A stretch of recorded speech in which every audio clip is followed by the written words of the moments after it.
Hello students, today we will continue Indian economic reforms. Earlier we have gone through the concept of liberalization. Now we are moving towards privatization and the globalization. So privatization means the transfer of ownership, management and control of the public sector enterprises to the private sectors. Do you know the meaning of public sector enterprises? Public sector enterprises वो होती है जो कि खुद government control करती है, जैसे Indian railway, Indian Airways, Hindustan zinc हमारे पास में एक कंपनी है जो कि मिनरल्स को एक्सट्रैक्ट करती है. So these are the public sector enterprises and transformation of their ownership to the private sector, it is what the privatisation. Over the many years, public sector units like IPCL, Indian Petroleum Corporation Limited, IBP, Indian British Petroleum, Hindustan zinc और ऐसे कई सारे public sector units हुआ करते थे जो कि privatised हो गए हैं. Privatisation can be done in the two ways. Privatise करने के दो तरीके हैं. Number 1, 100% transfer of ownership to the private players. एक ही बार में उस कंपनी को प्राइवेट हैंड्स को बेच दिया जाता है. Like Rajasthan bank.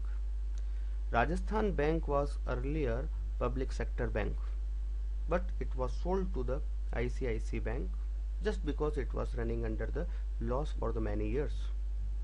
So जो भी सिक प्लांट्स होते हैं जो कि नॉन परफॉर्मिंग असेट्स होते हैं गवर्नमेंट के लिए, government transform the ownership of such public sector units to the private units. दूसरा तरीका है disinvestment policy. According to the disinvestment policy, government sell off the part of equity to the private players.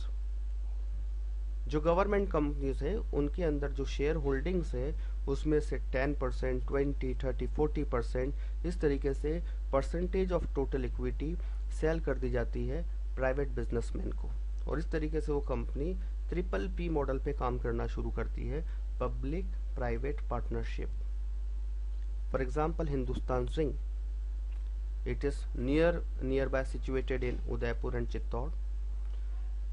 For last 4 to 5 years, it was running under the loss. Hence, government decided to privatize this Hindustan Zinc.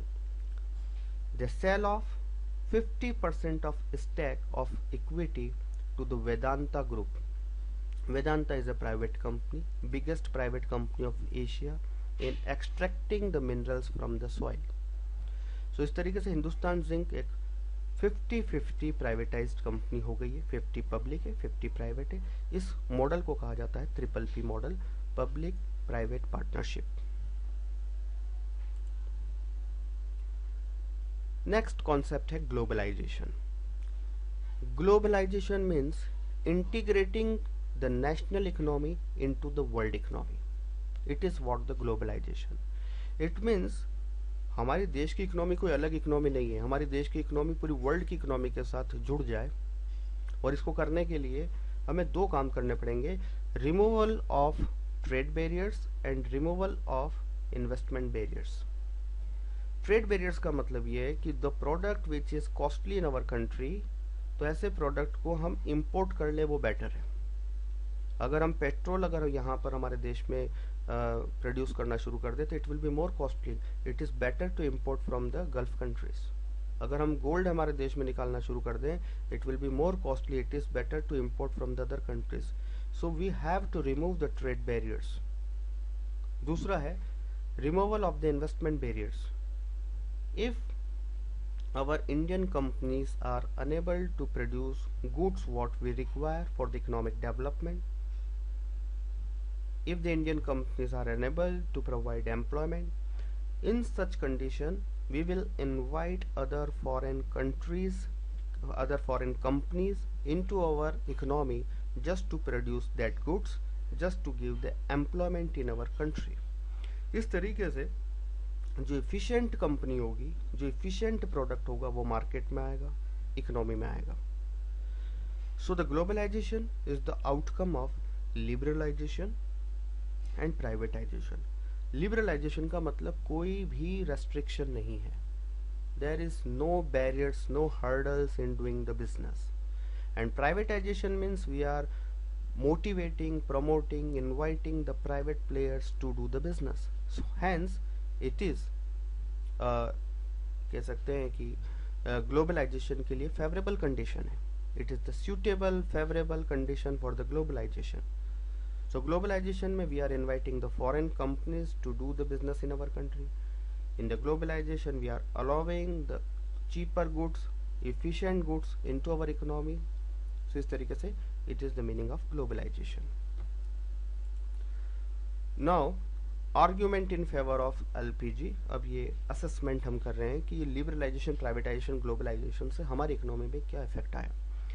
Number first आया है increase in the rate of economic growth. हमारी जो GDP की growth rate है at present अभी बहुत कम हो गई, 4.5%. एक रिसेशन है, लेकिन हाईएस्ट हमारी ग्रोथ रेट 8% के आसपास रही है.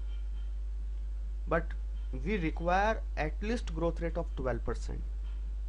बट इन द ईयर 1990 की बात करें हम कि एलपीजी का क्या इम्पैक्ट आया, तो our growth rate was in the year 1991 it was nearly about 3 to 4% या इससे भी कम रही होगी.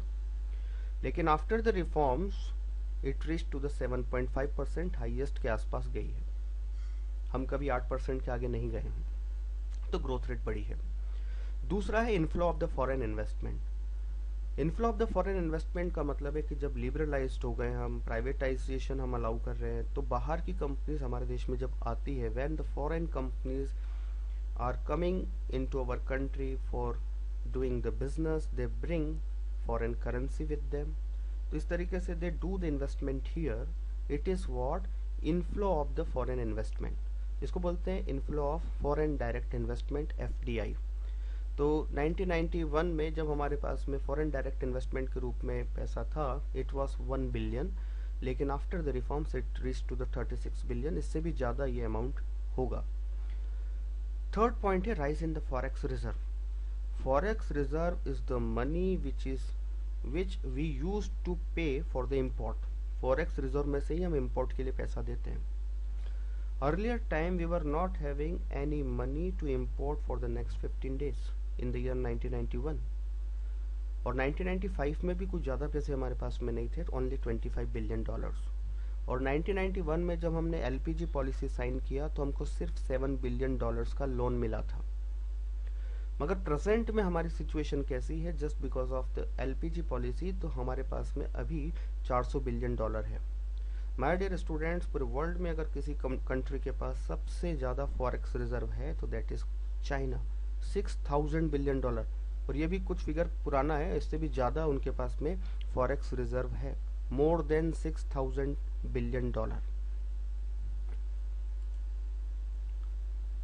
नेक्स्ट है राइज इन द एक्सपोर्ट.